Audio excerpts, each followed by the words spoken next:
Bonjour et bienvenue à BRVM de A à Z, la chaîne de formation théorique et pratique et d'information 100% gratuite sur la Bourse régionale des valeurs mobilières de l'UMOA. Merci de bien vouloir nous faire parvenir vos critiques et suggestions afin d'améliorer nos contenus aussi. Vous pouvez au besoin nous dire exactement ce que vous ne comprenez pas ou ne maîtrisez pas sur la bourse afin de créer des contenus spéciaux pour vous. N'oubliez pas de vous abonner, de partager car cela pourrait intéresser un de vos proches. L'analyse technique. Le guide complet de l'analyse technique pour la gestion de vos portefeuilles boursiers. Chapitre 1. La prévision des cours de bourse. Peut-on prévoir les cours de bourse ?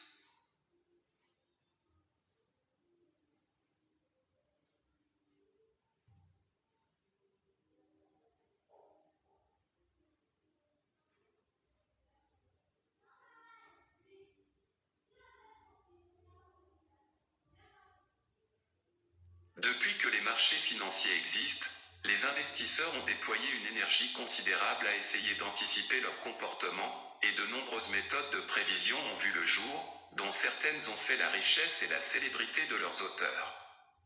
Pourtant, si certaines méthodes ont pu, à un moment donné de l'histoire, se révéler être bénéfiques pour ceux qui les ont utilisées, aucune d'elles n'a pu se prévaloir d'être infaillible et universelle, et le mythe de la formule magique qui permet de gagner à tous les coups a dû inévitablement être abandonné.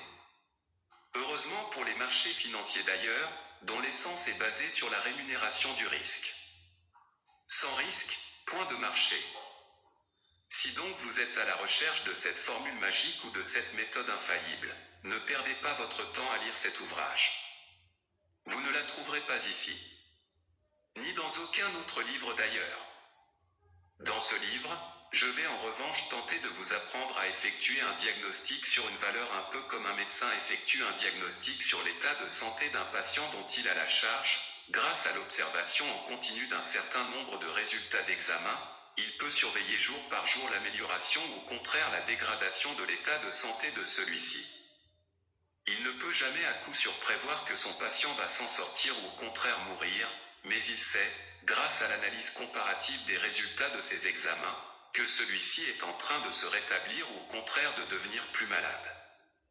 Avec l'analyse technique, vous allez effectuer un diagnostic sur l'état de santé du marché, et pourrez connaître ses chances de rétablissement ou au contraire de rechute. Grâce à ce diagnostic, vous pourrez donc l'accompagner dans ses phases haussières ou le quitter dans ses phases baissières et développerez ainsi une stratégie, statistiquement gagnante, qui vous permettra en particulier de positionner vos ordres d'achat et de vente dans le temps de manière plus fiable et plus efficace. Les outils de l'analyse technique, les graphes.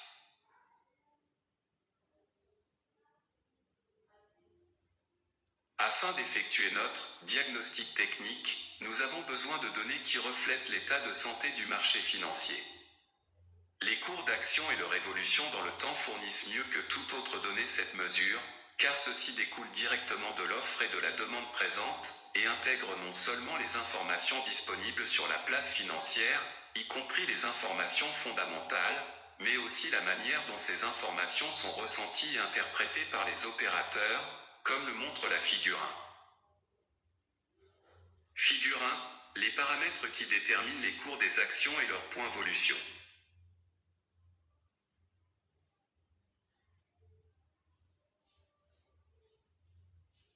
Les volumes de transactions échangées chaque jour, ou chaque semaine, donnent, par ailleurs, la mesure de l'activité présente et permettent de déterminer si les mouvements à la hausse ou à la baisse sont le fait d'un déséquilibre momentané de l'offre et de la demande sans grandes conséquences prévisibles pour l'évolution à long terme de l'action, volume faible, ou si au contraire il résulte d'une modification de consensus importante de la part d'un groupe d'investisseurs avertis, volume plus important qu'à l'ordinaire. En effet, chaque transaction est composée simultanément d'un achat et d'une vente et les volumes de transactions représentent simplement le nombre de changements de main pour le titre négocié. Ainsi, des volumes importants accompagnant une hausse des cours doivent être interprétés comme des mouvements de position vers des investisseurs soudainement optimistes qui sont prêts à payer le titre plus cher pour l'obtenir, les vendeurs sont maîtres.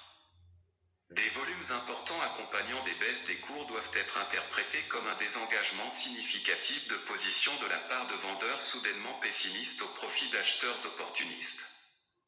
On comprend donc l'intérêt de suivre en parallèle l'évolution des cours qui mesurent l'état du marché et ses mouvements, et celle des volumes qui mesurent les forces sous-jacentes à l'origine de ces mouvements. Le choix d'une méthode de représentation.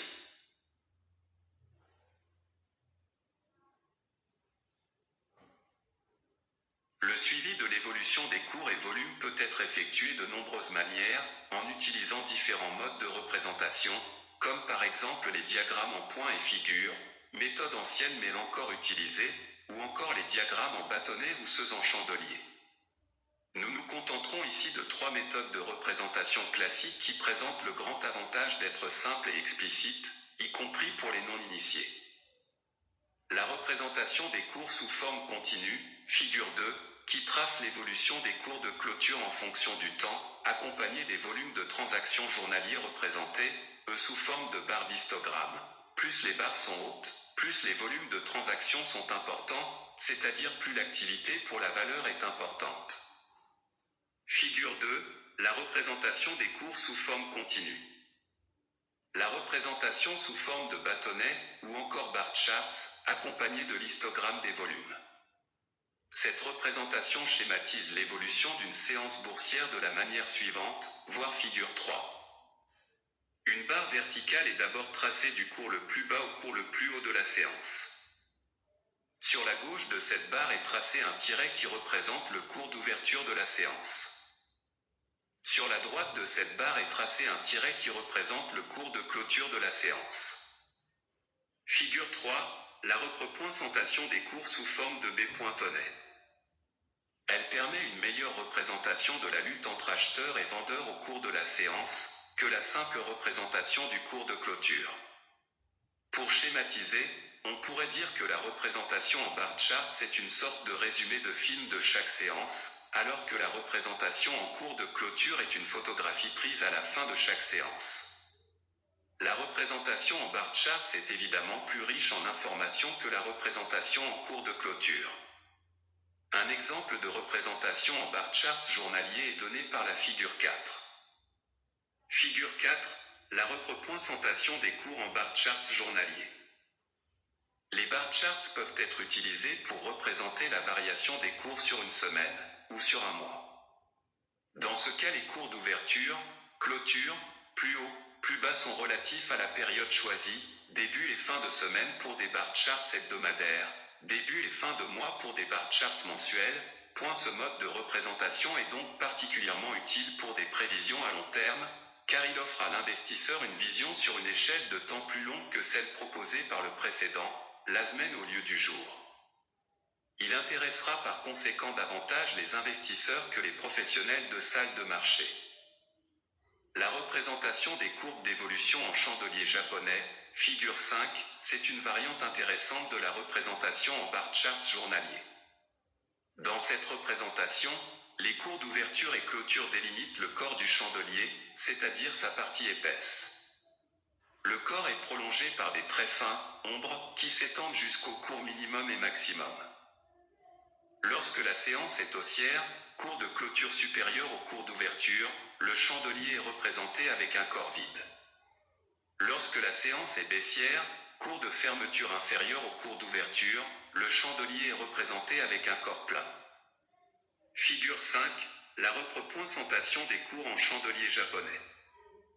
La période représentée par un chandelier peut être indifféremment une séance, une semaine ou un mois. Un exemple de représentation hebdomadaire en chandelier japonais est donné par la figure 6.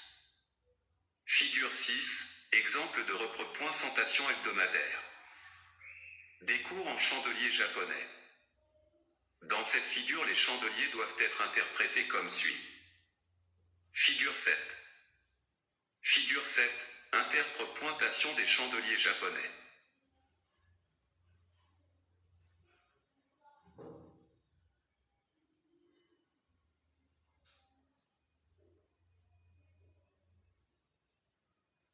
Les histogrammes de volume représentent les volumes hebdomadaires échangés pour la valeur, c'est-à-dire la somme sur une semaine des volumes journaliers.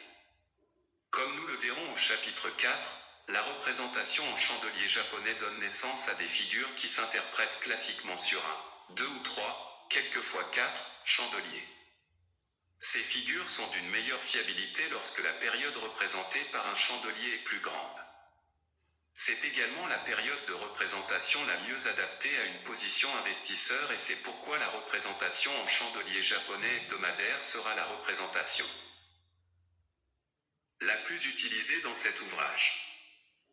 Nous utiliserons par contre la représentation en cours de clôture journalier ou en chandelier japonais journalier pour mettre en évidence des comportements techniques à échelle de temps plus courte. Le choix d'une échelle.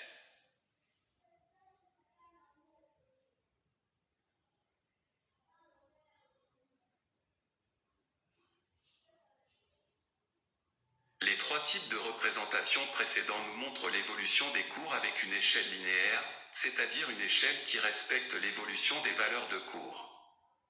Il existe cependant une autre façon de représenter l'évolution des cours, en utilisant une échelle semi-logarithmique. Dans une échelle linéaire, 1 cm de l'échelle des cours représente toujours la même quantité d'accroissement du cours, par exemple 20 €, alors qu'un cm d'une échelle semi-logarithmique représentera toujours la même quantité d'accroissement relatif, par exemple 5%.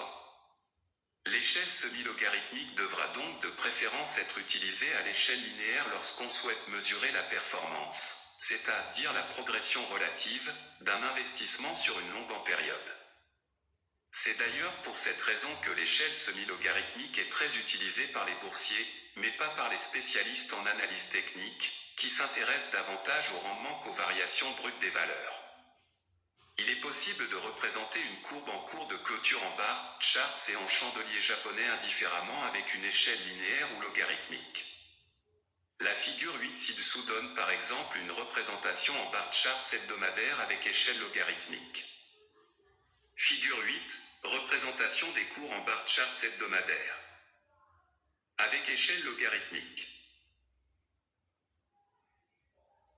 Nous préférons néanmoins l'échelle linéaire à chaque fois que des objectifs de hausse et de baisse doivent être fixés de manière absolue, ce qui est le cas par exemple des figures de l'analyse graphique, chapitre 4, qui fixent des objectifs de hausse ou de baisse de manière absolue, hausse de 50 € par exemple, et non en valeur relative, hausse de 10% par exemple. De ce fait, nous rencontrerons dans cet ouvrage presque exclusivement des représentations avec échelle linéaire.